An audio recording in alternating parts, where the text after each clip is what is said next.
Okay, I'm going to go through the settings on our RoofOn Multi to weld the TPO to the coated metal. I've got a regular distributor sold TPO here and some TPO coated metal, whether it's from our vinyl or whomever. I'm going to get my setting to a typical heat setting for field membrane, which for this membrane I like to use 1050 degrees. I'm going to put my speed at about 9 feet a minute. And then I'm going to put my airflow on max.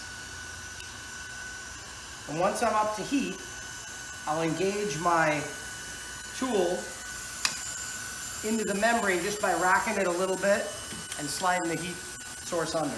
And then it'll automatically weld down the edge.